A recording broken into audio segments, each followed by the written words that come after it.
Isaac, Yeah. back-to-back Bob Skilton Medals. How does that sit with you?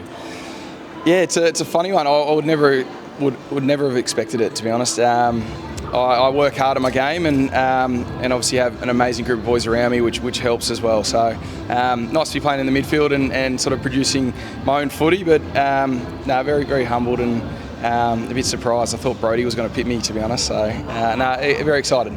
Were you nervous in the last few rounds there? It's the most nervous I've been in a long time. Yeah, more nervous than when I'm playing. So.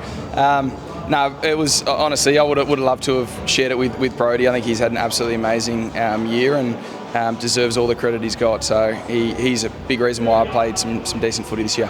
What is the reason as to why you played such incredible footy, arguably career best form in 2024 and 2025? I think getting your body right, making sure you get that right and able to back it up sort of week in, week out. And I was able to do that the last 2 years. I know the back end of last year sort of struggled a little bit, but this year I felt amazing and finished the year strong body-wise. So I think that helps. And then working closely with Coxie and Matho around the sort of strategy of what I do with my game, but how the game plan works as well with everyone else and the lines. And I guess doing that to the best of my ability puts me in good stead to play my role and play some good footy. How much have you enjoyed the transition to being just a really strong on-baller, but being able to go forward and kick some goals as well?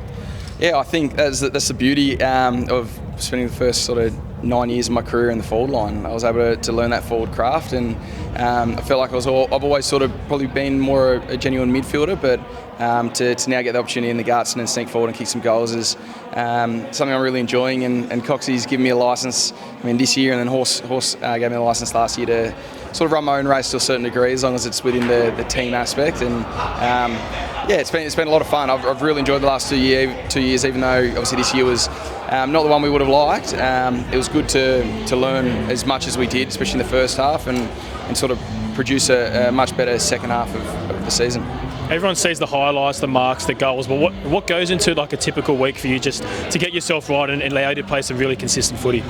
Yeah, it's a lot of. I think my partner Steph's been massive for me in terms of sort of the things that people overlook pretty quickly in terms of diet and sleep. They're two of the biggest things I've focused on the last 2 years, and then when I do that and I'm not drinking too much, it goes good. So and then obviously throughout the week it's depending on how my body feels, but working with Matho really closely in the midfield and then seeing what Coxie needs from me. So the nice thing, I feel like I've sort of jumped into a bit of a leadership role, which has been nice, and try and pull some boys along with me, and I've really enjoyed that last couple of years. And just lastly, how grateful are you for the support from members and fans alike, and I guess the footy club as a whole, just to wrap their arms around you and support you through thick and thin? Absolutely, I think that's the nicest thing. We've had amazing crowds, even when times were tough this year, and the fans are just showing up week in, week out and cheering loudly, and whenever they're extremely positive, it puts a smile on my face, even when times aren't